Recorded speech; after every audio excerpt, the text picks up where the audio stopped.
ನಮಸ್ಕಾರ ಮನಿ 9 ಕನ್ನಡದ ಎಕ್ಸ್ಪ್ಲೇನರ್ ಕಾರ್ಯಕ್ರಮಕ್ಕೆ ಸ್ವಾಗತ. ನಾನು ಮಲ್ಲನಗೌಡ ಮಾಲಿ ಪಾಟೀಲ್. ಬನ್ನಿ ಇವತ್ತಿನ ಎಪಿಸೋಡ್ನಲ್ಲಿ ನಾವು ಈ ಮ್ಯೂಚುವಲ್ ಫಂಡ್ಸ್ ಸ್ಟ್ರಾಟಜಿಗಳ ಬಗ್ಗೆ ಒಂದಷ್ಟು ಡೀಟೇಲ್ ಆಗಿ ತಿಳಿದುಕೊಳ್ಳುವಂತಹ ಪ್ರಯತ್ನವನ್ನು ಮಾಡ್ತಾ ಹೋಗೋಣ. ಇತ್ತೀಚಿನ ದಿನಗಳಲ್ಲಿ ಷೇರು ಮಾರುಕಟ್ಟೆ ಭಾರಿ ಏರಿಳಿತಗಳನ್ನು ಕಾಣ್ತಾ ಇದೆ. ಚಂಡೀಗಢದ ಅಮರ್ಜೀತ್ಗೆ ಮ್ಯೂಚುವಲ್ ಫಂಡ್ನಲ್ಲಿ ಹೂಡಿಕೆ ಮಾಡಬೇಕಾಗಿತ್ತು. ಆದರೆ ಈಗ ಮ್ಯೂಚುವಲ್ ಫಂಡ್ನಲ್ಲಿ ಹೂಡಿಕೆ ಮಾಡಬೇಕೇ ಎಂಬ ಗೊಂದಲ ಅವರಿಗೆ ಕಾಡ್ತಿದೆ. ಈಗ ಹೂಡಿಕೆ ಮಾಡಬೇಕು ಅಂತಾದರೆ ಯಾವ ರೀತಿಯ ಫಂಡ್ನಲ್ಲಿ ಹೂಡಿಕೆ ಮಾಡಬೇಕು? ಹಲವು ಅಂತಾರಾಷ್ಟ್ರೀಯ ವಿದ್ಯಮಾನಗಳು ನಡೀತಾ ಇರೋದ್ರಿಂದ ಷೇರು ಮಾರುಕಟ್ಟೆ ತುಂಬಾ ಏರಿಳಿತವನ್ನು ಕಾಣ್ತಾ ಇದೆ. ಲಾರ್ಜ್ ಕ್ಯಾಪ್ಗೆ ಹೋಲಿಸಿದರೆ ಮಿಡ್ ಕ್ಯಾಪ್ ಮತ್ತು ಸ್ಮಾಲ್ ಕ್ಯಾಪ್ ಸೆಗ್ಮೆಂಟ್ಗಳ ಮೇಲೆ ತುಂಬಾ ಪರಿಣಾಮ ಬೀರಿದೆ ಅಂತ ಮಾರ್ಕೆಟ್ ಪರಿಣಿತರು ಅಭಿಪ್ರಾಯವನ್ನು ಪಟ್ಟಿದ್ದಾರೆ. ಜೆಎಂ ಫಿನಾನ್ಷಿಯಲ್ ಫಂಡ್ನ ಇಕ್ವಿಟಿ ವಿಭಾಗದ CIO ಸತೀಶ್ ರಾಮನಾಥನ್ ಅವರು ಹೇಳುವಂತೆ ವಿದೇಶಿ ಪೋರ್ಟ್ಫೋಲಿಯೋ ಹೂಡಿಕೆದಾರರು ಇತ್ತೀಚೆಗೆ ಭಾರಿ ಮಾರಾಟವನ್ನು ಮಾಡ್ತಾ ಇದ್ದು ಇದರಿಂದಾಗಿ ಲಾರ್ಜ್ ಕ್ಯಾಪ್ ಫಂಡ್ಗಳ ಮೌಲ್ಯ ಕುಸಿತ ಕಂಡಿದೆ. ಆದರೆ ರಿಟೇಲ್ ಹೂಡಿಕೆದಾರರು ಮಿಡ್ ಮತ್ತು ಸ್ಮಾಲ್ ಕ್ಯಾಪ್ ಷೇರುಗಳಲ್ಲಿ ಭಾರಿ ಹೂಡಿಕೆಯನ್ನು ಮಾಡ್ತಾ ಇದ್ದಾರೆ. ಲಾರ್ಜ್ ಕ್ಯಾಪ್ಗಳಲ್ಲಿ ಈಗ ವ್ಯಾಲ್ಯೂಯೇಷನ್ ಕಡಿಮೆ ಆಗಿರುವುದು ಹೂಡಿಕೆದಾರರಿಗೆ ಉತ್ತಮವಾದ ಅವಕಾಶ ಅಂತ ನಾವು ಭಾವಿಸಿದ್ದೇವೆ. ಹೂಡಿಕೆದಾರರು ಈಗ ದೇಶದ ಅತ್ಯಂತ ಮೌಲ್ಯಯುತ ಬ್ಲೂ ಚಿಪ್ ಕಂಪನಿಗಳಲ್ಲಿ ಹೂಡಿಕೆಯನ್ನು ಮಾಡಬಹುದು. ಈಗಿನ ಮಾರ್ಕೆಟ್ ಪರಿಸ್ಥಿತಿಯಲ್ಲಿ ಲಾರ್ಜ್ ಕ್ಯಾಪ್ ಮತ್ತು ಫ್ಲೆಕ್ಸಿ ಕ್ಯಾಪ್ ಮ್ಯೂಚುವಲ್ ಫಂಡ್ಗಳಲ್ಲಿ ಹೂಡಿಕೆಯನ್ನು ಮಾಡೋದು ಉತ್ತಮ ಅಂತ ಅವರು ಹೇಳ್ತಾರೆ. ಫ್ಲೆಕ್ಸಿ ಕ್ಯಾಪ್ ಮತ್ತು ಲಾರ್ಜ್ ಕ್ಯಾಪ್ ಫಂಡ್ಗಳಲ್ಲಿ ಹೂಡಿಕೆ ಮಾಡಿ ಅಂತ ಪರಿಣಿತರು ಸಲಹೆ ನೀಡುವುದೇನೋ ಸರಿ, ಆದರೆ ಈ ಫಂಡ್ಗಳು ಹೇಗಿರ್ತವೆ ಅಂತ ಗೊತ್ತೇ? ಬನ್ನಿ ಆ ಬಗ್ಗೆ ನೋಡೋಣ. ನೋಡಿ, ಫ್ಲೆಕ್ಸಿ ಕ್ಯಾಪ್ ಫಂಡ್ಗಳು ಇಕ್ವಿಟಿ ಮ್ಯೂಚುವಲ್ ಫಂಡ್ಗಳ ಒಂದು ವಿಧ. ಮಾರ್ಕೆಟ್ ರೆಗ್ಯುಲೇಟರ್ ಸೆಬಿ ಪ್ರಕಾರ ಫ್ಲೆಕ್ಸಿ ಕ್ಯಾಪ್ ಫಂಡ್ನ manager large cap, small cap ಮತ್ತು ಮಿಡ್ ಕ್ಯಾಪ್ಗಳಂತಹ ವಿವಿಧ ರೂಪದ ಬಂಡವಾಳ ಹೊಂದಿರತಕ್ಕಂಥ ಷೇರುಗಳಲ್ಲಿ 65% ಒಟ್ಟು ಸ್ವತ್ತನ್ನು ಹೂಡಿಕೆ ಮಾಡಬೇಕು. ಆದರೆ 65% ಮಿತಿಯೊಳಗೆ ಇದ್ದರೆ ಯಾವುದೇ ಮಾರ್ಕೆಟ್ ಕ್ಯಾಪ್ನ ಷೇರುಗಳಲ್ಲಿ ಹೂಡಿಕೆಯನ್ನು ಮಾಡೋದಕ್ಕೆ ಫಂಡ್ ಮ್ಯಾನೇಜರ್ಗೆ ಸ್ವಾತಂತ್ರ್ಯ ಇರುತ್ತೆ.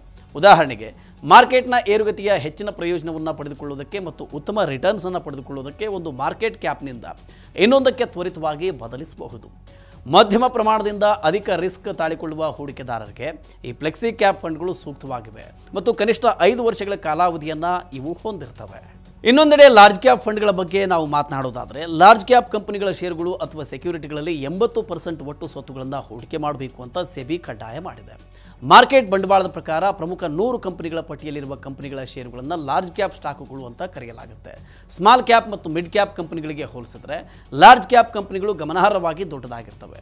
ಇದೇ ಕಾರಣಕ್ಕೆ 5 ವರ್ಷಗಳ ಹೂಡಿಕೆಯ ಅವಧಿಯನ್ನು ನೀವು ಇಟ್ಕೊಂಡಿದ್ರೆ ಇದರಲ್ಲಿ ಹೂಡಿಕೆ ಮಾಡೋದು ಕಡಿಮೆ ರಿಸ್ಕನ್ನು ಹೊಂದಿರುತ್ತೆ.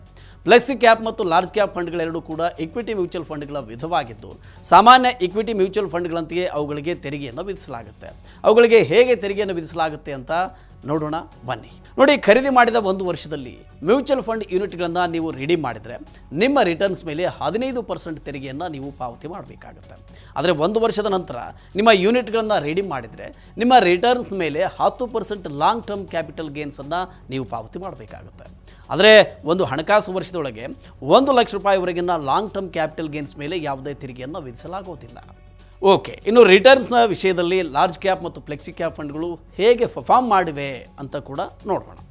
ನೋಡಿ, ಏಸ್ ಮ್ಯೂಚುವಲ್ ಫಂಡ್ಸ್ನ ಡೇಟಾ ಪ್ರಕಾರ 2023 ನವೆಂಬರ್ 20 ಪ್ರಕಾರ ಫ್ಲೆಕ್ಸಿ ಕ್ಯಾಪ್ ಫಂಡ್ಗಳು 1 ವರ್ಷದಲ್ಲಿ 17% ರಿಟರ್ನ್ಸ್, 3 ವರ್ಷಗಳಲ್ಲಿ 19% ರಿಟರ್ನ್ಸ್ ಮತ್ತು 5 ವರ್ಷದ ಅವಧಿಯಲ್ಲಿ 15% ಸರಾಸರಿ ರಿಟರ್ನ್ಸನ್ನು ಕೊಟ್ಟಿವೆ. ಇನ್ನೊಂದೆಡೆ ಲಾರ್ಜ್ ಕ್ಯಾಪ್ ಫಂಡ್ಗಳು 1 ವರ್ಷದಲ್ಲಿ 12% ರಿಟರ್ನ್ಸ್, 3 ವರ್ಷಗಳಲ್ಲಿ 16% ಮತ್ತು 5 ವರ್ಷಗಳಲ್ಲಿ 13% ಸರಾಸರಿ ರಿಟರ್ನ್ಸನ್ನು ಕೊಟ್ಟಿವೆ. ಇತರ ಇದೇ ರೀತಿಯ ಮ್ಯೂಚುವಲ್ ಫಂಡ್ಗಳಿಗಿಂತ ಉತ್ತಮವಾದ ಪರ್ಫಾರ್ಮ್ ಮಾಡುವ ಮತ್ತು ಬೆಂಚ್ ಮಾರ್ಕ್ ಇಂಡೆಕ್ಸನ್ನು ಮೀರುವ ಲಾರ್ಜ್ ಕ್ಯಾಪ್ ಫಂಡ್ಗಳಲ್ಲಿ ಹೂಡಿಕೆದಾರರು ಹೂಡಿಕೆಯನ್ನು ಮಾಡಬೇಕು. ಓಕೆ, ಇನ್ನು ದೀರ್ಘಾವಧಿಯಲ್ಲಿ ಸಂಚಯದ ವ್ಯಕ್ತಿಯನ್ನು ಬಳಸಿಕೊಂಡು ಫ್ಲೆಕ್ಸಿ ಕ್ಯಾಪ್ ಫಂಡ್ಗಳು ಪ್ರಯೋಜನಕಾರಿಯಾಗಬಹುದು. ನಿಮ್ಮ ಹೂಡಿಕೆ ಅವಧಿ ಹೆಚ್ಚಾದಷ್ಟು ಅಧಿಕ ರಿಟರ್ನ್ಸನ್ನು ಪಡೆಯುವ ನಿಮ್ಮ ಅವಕಾಶವೂ ಕೂಡ ಹೆಚ್ಚಾಗುತ್ತೆ. ದೀರ್ಘಾವಧಿಯಲ್ಲಿ ಸಂಚಯದ ಶಕ್ತಿಯನ್ನು ಬಳಸಿಕೊಂಡು ಫ್ಲೆಕ್ಸಿ ಕ್ಯಾಪ್ ಫಂಡ್ಗಳು ಪ್ರಯೋಜನಕಾರಿಯಾಗಬಹುದು. ನಿಮ್ಮ ಹೂಡಿಕೆ ಅವಧಿ ಹೆಚ್ಚಾದಷ್ಟು ಅಧಿಕ ರಿಟರ್ನ್ಸ್ ಪಡೆಯುವ ನಿಮ್ಮ ಅವಕಾಶವೂ ಕೂಡ ಹೆಚ್ಚಾಗುತ್ತೆ. ಮ್ಯೂಚುವಲ್ ಫಂಡ್ ಹೂಡಿಕೆ ಮಾರುಕಟ್ಟೆ ರಿಸ್ಕುಗಳಿಗೆ ಒಳಪಟ್ಟಿದೆ. ಹೀಗಾಗಿ ನಿರ್ಧಾರ ಮಾಡೋದಕ್ಕೂ ಮೊದಲು ಅಮರ್ಜೀತ್ನಂತಹ ಹೂಡಿಕೆದಾರರು ಹಣಕಾಸು ಸಲಹೆಗಾರರ ಸಲಹೆಯನ್ನು ಪಡೆದುಕೊಳ್ಳಬೇಕು. ಓಕೆ, ಈ ರೀತಿಯ ಇನ್ನಷ್ಟು ಮಾಹಿತಿ ಮತ್ತು ಪರ್ಸನಲ್ ಫಿನಾನ್ಸ್ ವಿಚಾರಗಳಿಗೆ ಡೌನ್ಲೋಡ್ ಮಾಡಿ ಮನಿ 9 ಕನ್ನಡ ಆ್ಯಪ್ ಹಾಗೂ ಯೂಟ್ಯೂಬ್ನಲ್ಲಿಯೂ ಸಬ್ಸ್ಕ್ರೈಬ್ ಆಗಿ, ಲೈಕ್ ಮಾಡಿ, ಶೇರ್ ಮಾಡಿ. Thank you.